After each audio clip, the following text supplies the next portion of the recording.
Okay, everybody, assalamu alaikum. Sisters are good? Can they hear me? Yes?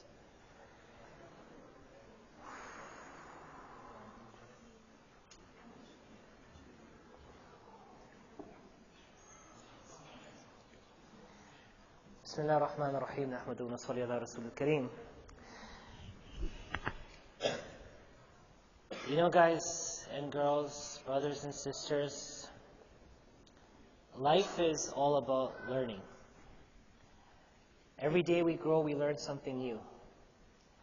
And it doesn't matter how big you become or how you're defined through the greatness of your career or your accomplishments, you always learn something. And I want to share with you 3 lessons which I think are important for us to think about. How many of us love sports here? Okay, that's great. Sisters also, brothers. Number 1 is Man jadda wajada. There's a saying that whoever strives, they accomplish. In life, if you want something, you have to work for it, right? Everyone's with me on this one? And working for it means you don't just work to get to it, you work to get through it and to the completion of it. Does that make sense? So the Olympics are coming around, and what happens is that people from local and state level start competing to go to national level to get to the Olympics. Everyone's with me? You work from Plano area to Texas, Texas to America, and if you're good enough and you fit in the top 15, 20 for the team, for the track and field team, you're going to go to the Olympics. Now, is that an accomplishment? Yes or no? Is that the accomplishment? No. From there, you have to then compete with other countries and continue competing until you could come down to the last 8 or 12 countries. Is that an accomplishment? Is that the accomplishment? No. Now you have to strive to get not to the top 3, you have to be the top of the 3. Make sense? And in doing so, you have to realize that it's not how good you start, it's all about how good you end.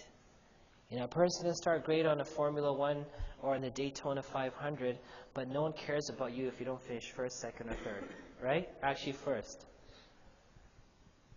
How many of us know Usain Bolt? Fastest man on earth, period, right? How many Olympics did he run in? Could someone tell me?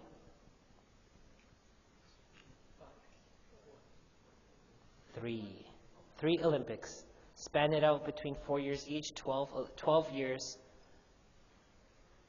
4, 8, 12, 3 Olympics. In each Olympic he ran 3 events. In 3, 100, 1 by 400, and I believe 200 meters. He is known as the fastest man for, you know what?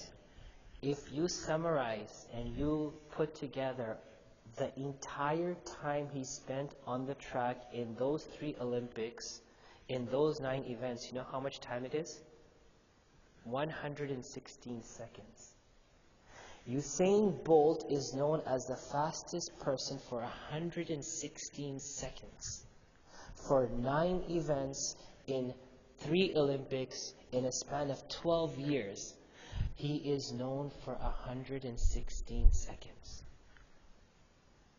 Think about that. But in order for those 116 seconds to define him, he had to work hours and days and months and years. Yes or no? So one thing you have to learn in life, when you want something, you have to be ready to put everything down for it. Because it takes a lot of effort. Number 2, know that time is never over till it's over. Make sense? In life, we will have our ups and downs, but let's never give up hope and let's never become complacent. I'm an OKC fan. A few days ago, they played, I think, the Timberwolves. And they went up by 2, 4 seconds left in the game, right? And they kind of started celebrating. And the guy shot a 3 in those 4 seconds, and they won. So, time... Sorry? Sorry. Okay.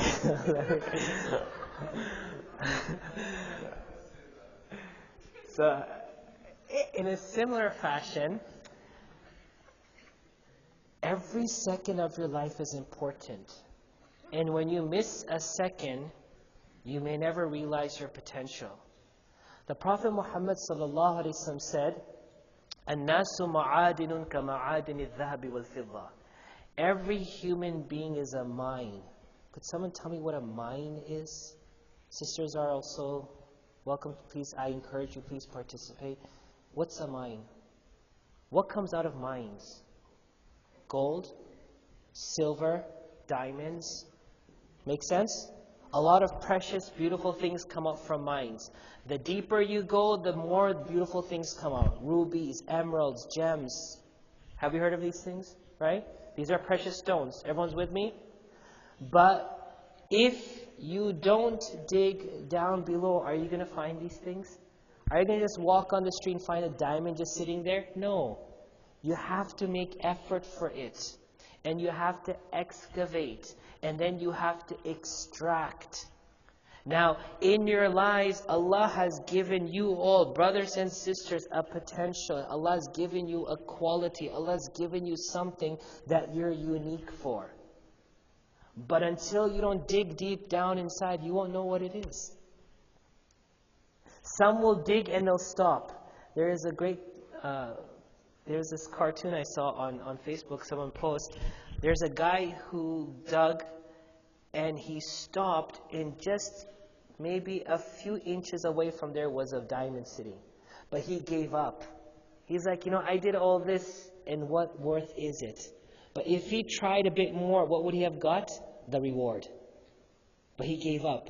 In our lives, we can't say, what's the use of doing what I do? It's part of your excavation process to find out what Allah has made you to be. Make sense? Now that you understand it, you have to then refine it and purify it. Does gold come out of the ground sparkling, looking nice, like you see in the jewelry stores of those gold bricks? Is that how it looks? Sisters, yes or no? No, it's mixed in with mud. What do they do to that gold? What do they do to it? They melt it in hot fire. Yeah, that was a good thing. Yes, they would wash it, clean it. They actually burn it.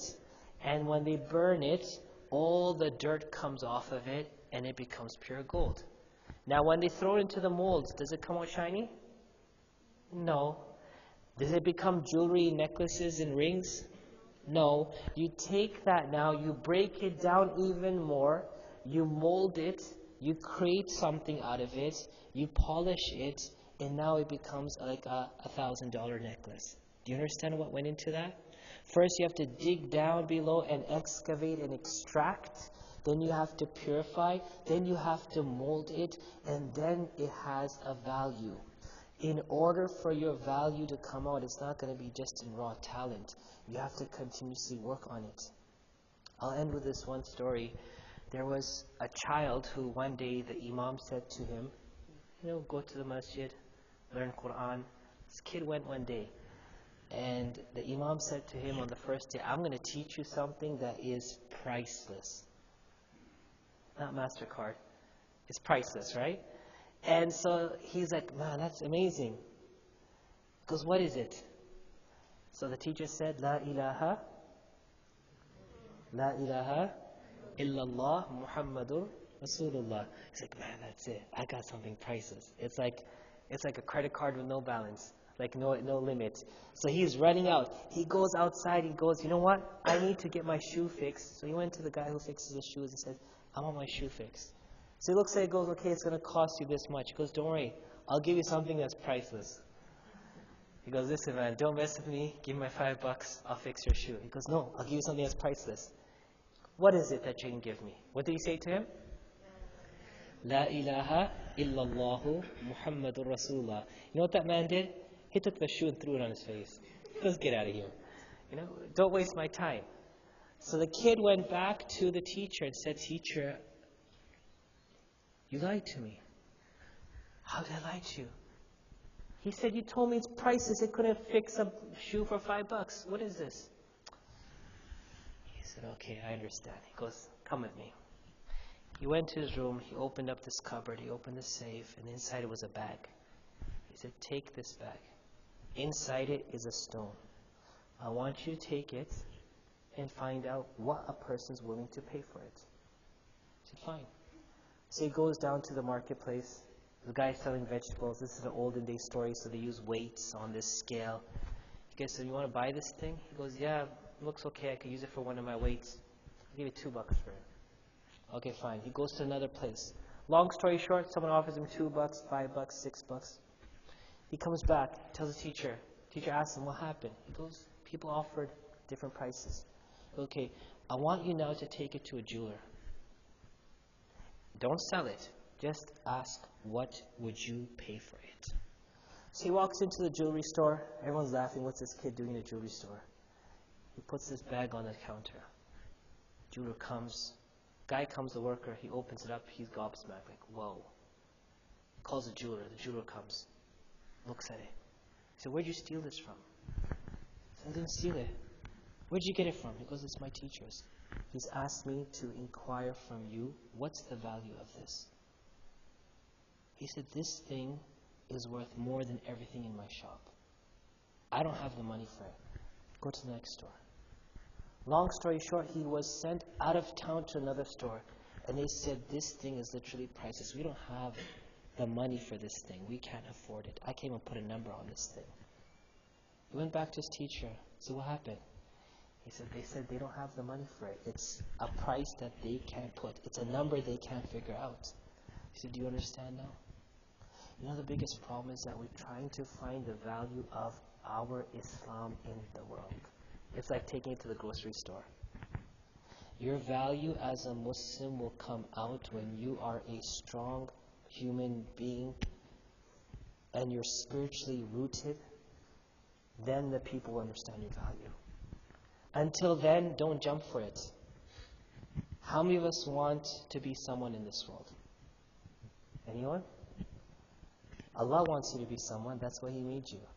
So in order to be someone, in order to be a game changer on this earth, we have to go through the thing called process. What do we call this?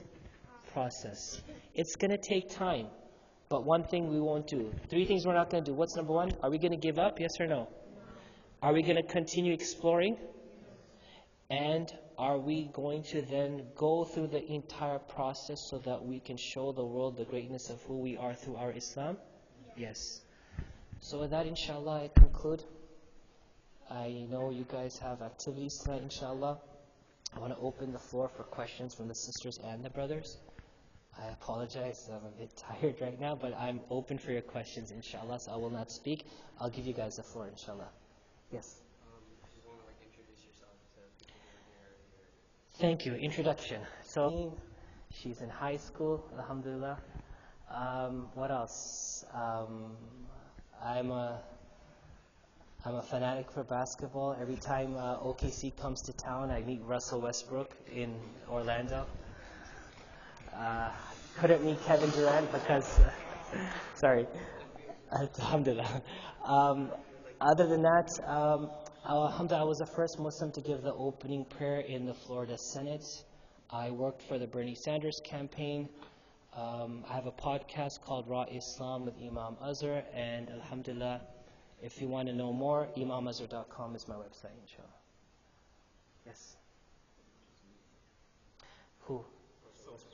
Well, you get the VIP seats, which then you get to the floor and you get to meet them and talk with them, so, yeah.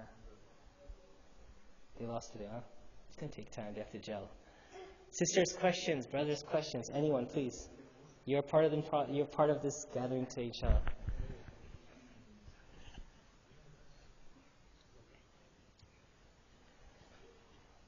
Any questions, inshallah, from anyone? Any concerns? Any thoughts? Anyone? Yes. Have you lived in Oklahoma that you like thunder? There's something about that team that's really intriguing. They're a bunch of young people. Of course, it's changed. Of course, Billy Donovan has taken the team to a new level, but there's something about them, you know. I like them because there's a level of spunk in them that they believe they can do something together. They gel, you know. And now you got two superstars with them, but let's see what happens. Yes. Sorry? You know, it's NBA is rigged now with all these super teams. They got Warriors with all the players, but you know what? It's going to be a very unpredictable season only because so many people are getting injured. This early in the season, a lot of people have been injured. So we'll see where that goes, inshallah. We'll go back to Islam if we can. Yeah, go ahead. Sorry. Go ahead, please. Huh? No, I don't want to, actually. I want to ask you all a question then. How is that? Who here can tell me one thing that you feel if it was facilitated for you in this community, I'm not going to talk about the masjid, in the community, you would feel a sense of belonging to the masjid? You know, I'll tell you what. In my days, when we were going to masjids, we never had masjids like this. We had these houses. And we used to pray in the house upstairs, play hockey downstairs in the basement, a small little place. But there was one thing that was common in my day that I don't see happening in the world today. And that is that we used to be happy about a masjid. It's like, that's my masjid. I go there, right? And you don't see that anymore. It's like, okay, what masjid do you go to? I go to this masjid and sometimes that masjid. And if it's a program, I go to that masjid. The sense of belonging to a community is kind of lost. So I want to ask you, what's the one thing you feel, sisters, please, I want to hear from you too, that if it was part of your community, you would feel a part and parcel of that community? Yes. Okay.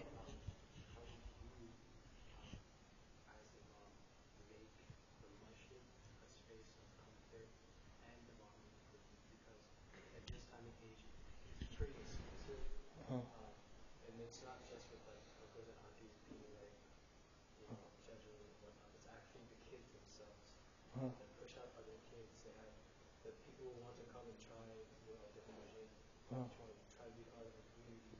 The kids around them, they're exclusive. They push them out and they don't come back. So how would you work towards making it like a safe space? You know, that's such a great question. For the sisters, I'll reiterate that he's asking, how would I as an imam help the youth making this place a safe place for them, a safe space? Initially, the blame was that the older generation are not welcoming to the kids. They always pick on us because our pants are below our ankles, we're not wearing the right t-shirt, or, for example, we're moving around in prayer. And it has shifted. The dynamics have shifted more towards internal problems between the youth. Sisters judging other sisters, brothers bullying other brothers. And what that does, it causes a sense of disconnect. Remember one thing in life. You know, I said in my khutbah today, I don't know if you guys were here, I'm sure you were at school, so I shouldn't have said that, but there was a point I was trying to highlight. And in order for us to become better human beings, we need positive environment. Make sense? You know, sometimes you're tested and tried in negative environments, but you can't succeed and thrive in those environments. Does that make sense? If someone's constantly putting you down, are you going to rise? If someone's constantly ridiculing you, making fun of you because how you look or how you talk or how you wear your clothing, is that going to help you? Yes or no? So there are instances in our life where people may present negative vibes towards us and it may make us feel bad, but ultimately you need positive spaces. I want you to ask yourselves, tell me, where is a place that you find positive reinforcement? Sisters, please, brothers, where do you find a place where everyone around you is positive, that inspires you and moves you? Truth be told, in my case, yes, tell me. You find it at home. Beautiful, that's great, mashallah. Where is a space where you find that positive reinforcement that can make you grow and be who you want to be without being judged? Not many places, right? You don't find that in schools anymore. Bullying is a big problem. You don't find that in public spaces. There's always someone judging another. The masjids are supposed to be safe spaces, safe places where everyone can come and be welcomed and treated as a human being, because this house belongs to who? Brothers, who does this house belong to? Is Allah subhanahu wa ta'ala coming down and making fun of us on things? So who are we to make fun of each other? We have to, brother, just to answer your question, we have to address these predicaments. And that's what I talked about in the Halaqa tonight. There's underlying issues that we have to address in order for these problems not to move on. You know, the best thing is treat others like you would like to be treated. Does that make sense? Yes or no, boys? Guys, girls, does that make sense? Sisters? Treat others in a way that you would like to be treated. Is that hard to understand? If we're making fun of someone, or we want to make fun of someone, think about how it would affect you. It sounds easy in words, but you know, sometimes if you want to say something, pause for a moment and think what its impact would be. Because I could just tell you something about him and make fun of him. But you're going to tell him, he's going to tell him. And ultimately, before you know it, you made a hashtag for it, you guys are talking about it, and he doesn't know what's going on. And ultimately, he's going to be ridiculed by so many people, right? Is that good or bad? It's bad, but how come people still do it? Why do people still do it for? Chairs are really tired today, huh? Well, the chairs are falling today. I thought I was tired one. Okay, so understand, why do we do these things? Because let me say this, those who like ridiculing, making fun of, or hurting other people are the ones who have a internal problem that needs to be addressed. So we'll have to have discussions on these issues. And of course, the best way you could solve it is never to participate. Let me tell you a simple rule in life. If someone talks bad about someone to you, they will talk bad about you to someone else. Does that make sense? If someone makes you laugh because Brother Mahmoud is like this, tomorrow he's going to tell Brother Mahmoud how Brother Adam is. Make sense? So anyone who comes to you with something bad about someone else, are you going to spread it? Why would you spread it? Because you're falling into a trap and you don't want to fall into that trap. So tell me, how would you find a sense of belonging in a community where you do need each other? We do need each other. Yes?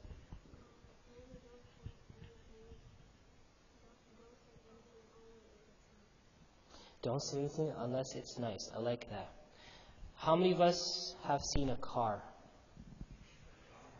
Okay, that was a tough question. So good thing. What's a car? Okay, yeah. Okay, you know how many components are in a car? Last thing I remember, last number is like almost 18,000. Nuts, bolts, screws, wires, parts, computers, chips. Each car now has at least 2 to 4 computers inside them. A Tesla, I don't know how many computers it has inside of it, right? And if every single one of those components want to be, for example, the engine, is that possible? If the wheel says, why am I always hitting the earth and hitting the ground? Why can't I be the steering wheel? And the wheel walks away. Will the car move? You as an ummah, you guys and sisters sitting here, you are the components which make the car of Islam for your community. You all play a different role. Each nut, bolt, screw, anything is part of the car. If you remove a single bolt or nut from the wheel starts shaking. Yes or no? You move 2, it shakes more. You move 3 or 4, that wheel is going to fly out. So you have to understand the importance of each other because you need each other. Can we survive alone? No. We all will survive and thrive together, inshallah. Who else has a thought as to how we can be an inclusive community and find a sense of belonging? Is this your home only on Friday nights or for Jummah or summers or spring break? Is this the home only in those days?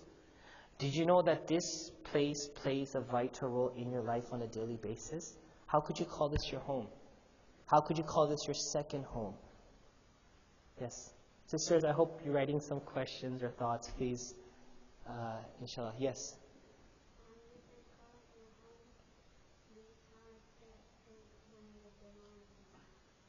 Where you belong and where you pray. I love that answer, mashallah. Anyone else? What will it take for you to feel that this is my masjid? This is where I'm growing up, this is where I'm going to live, and this is where I'm going to move on in life, yes? You get yourself more involved in it. It's easy to say we get more involved, I like that, but how would you get more involved? Yes? Prayer is one part. We pray 5 times a day. You add it up, maybe 27 minutes, 30 minutes max. What about the rest 23 and a half hours? I like where you're going. Keep it going. I'm pushing you to see what else can we take out. Everyone get involved. What else? Prayer is done. Is anyone here except for you guys because it's your thing? Everyone's gone, right? Continue, sorry.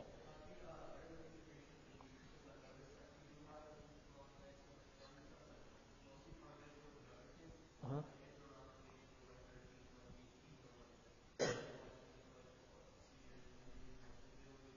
Okay.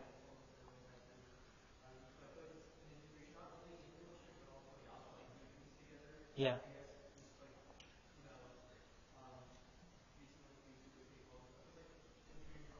Uh-huh. But there is like this age gap type of thing happening, right? Okay. I'll give you a solution for that once I hear. Sister, someone had their hand up. Anyone? Yes? Maybe if the masjid could find time for the girls to be able to play in the gym just like the boys do. Sorry. No, I didn't hear that properly. I'm sorry because it was echoing. Maybe if the masjid could find time for the girls to be able to play sports in the gym just like the boys get to. Okay, that's good. That's inshallah. No. Okay, this is how things will work. Let me give you guys an idea. Let's create a framework, brothers and sisters. You got a group of 22 to 23 years old. Everyone with me? You got a group of 17 to 21. Then you got a group of 16 to 13. And you got a group of 12 to 6 or 7. Or no, 12 to 9 or 12 to 10. Okay? What's happening in this is, in order for your community to not feel that my age group is kind of in a wrong place because we're old and the rest are kids, or I'm a kid and everyone else is old, is that as we grow, we create a system of not just activities and sports and fun, but we're also doing other things that are help enriching us with skills, spirituality, mental sanity. There's things that are helping us. They're challenging us and making us, and we got each other for that. So what happens is that we make these groups where at times we all come together and times we come in our separate ways. And whatever that age group accomplishes, they hand down that PDF version of what they did to the next generation so they can build off of that. Does that make sense? So what happens, everyone finds that there is something they're striving to go towards the next level. As for the sisters and the brothers, they should go across the board for both. And yes, inshallah, maybe you could discuss and find clarity that yes, sports activities are of course important for the sisters, and you have, mashallah, I just saw the facility before Isha prayer. It's a tremendous facility, alhamdulillah. So of course for the sisters to find time and space and also activities which are exclusive for them in those same age groups that I just suggested, and in a similar fashion sometimes where everyone comes together and they have a collective session, inshallah. What else? Someone had hand up, yes. Sure, yeah, go ahead. Most of the time in communities, imams are expected to attend to the needs of adults. Mm-hmm. How are you going to find that balance between attending to the needs of adults and youth? Well, the imam, whoever the imam is, the imam's job is to understand the needs of every individual in the community. It's not about catering to one, not the males over the female, or the adults over the children, or the born Muslims over the new Muslims. No, it's everyone. And that's part of leadership, to understand that's your responsibility. And based on that responsibility, you build up that skill to understand how to address those things. So there's times when you address everyone across the board. There's times that you address things individually based on those groups, the youth in comparison to the young adults, to the adults itself. But you have to be aware of that. You have to be aware that this is part and parcel of the job. So inshallah, I work with the youth of Miami Gardens. I still go there once a month. We do basketball from 10 to 2 in the morning. We have halaqas, we do things there. We also do youth events, youth charity events, and relief efforts. So youth work to me is very important. My focus has been a lot on youth, universities, and interfaith. That's something that's my passion. So alhamdulillah. Questions, sisters? I never knew you had a mic. Mashallah, you have the mic, so alhamdulillah, please. Brothers, anything else? I'm going to give you 2 more minutes and we're done, inshallah. I know you have things to do. Everyone's good? We're good? I'm good. No, I'm good. I love the questions. Anyone else, inshallah? How many of us are going to school right now? How are you going to school right now? It's a weekend, right? Oh, that's such a far one. Okay, guys. Education. I want to finish with this one point. Very important. Did you know education in this country is free, right, for the most part, right? Back home countries, people still have to pay to go to school. I had 2 nieces who are grown women now. I remember when I met them in Bombay. It used to be called Bombay before, now it's called Mumbai. I remember they woke up 4 o'clock in the morning. They made their breakfast. They ate their breakfast. They made their lunch. They put in these tiffins. And then they leave the house at 5:30, walk to the train station, take a train, and go to school. 2 young girls. Both of them here are graduates, and they're working good jobs. The point is sometimes we forget how lucky and fortunate we are that we have resources in front of us for free. Is education a choice or is it an obligation in Islam? Huh? Tell me, is it a choice? You can learn if you want to. If you don't want to, you don't have to learn. It's your duty. It's your Islamic duty. The Prophet Muhammad sallallahu alaihi wasallam said, "Talabul ilmi faridatun ala kulli muslimi wa muslima." What I want to ask from all of you tonight is, you're going to school, you're going to study hard, and you're going to become someone. Inshallah. You're going to graduate with the top grades, and you're going to show the world that Muslims are people that not only go through things, but we make changes. Yes or no? Inshallah. Look at your history, MuslimHeritage.com, or look at all these websites. Muslims created things, they were part and parcel of innovation, technology, science, astronomy, medicine. Yes or no? Do you know about these things, right? Aristotle, Ibn Sina, all these people, they've done big things. Why? Because Islam inspires us to learn and be the best. So inshallah, we're going to be the best in our classes, inshallah. And we're going to study hard. Jazakumullah khairan. May Allah bless you all. Inshallah, we'll see you all tomorrow. Inshallah. Assalamu alaikum. No, I'm sorry. Imam's going to do next week, inshallah. Thanks. Alright, Jazakallah khairan for everybody coming. This isn't the end of the night. We are going to have 4 more rakat of Qiyam Salah. And then after that, we'll have pizza. But until then, we're going to be praying right now. So please stay in the main prayer hall because we're going to start.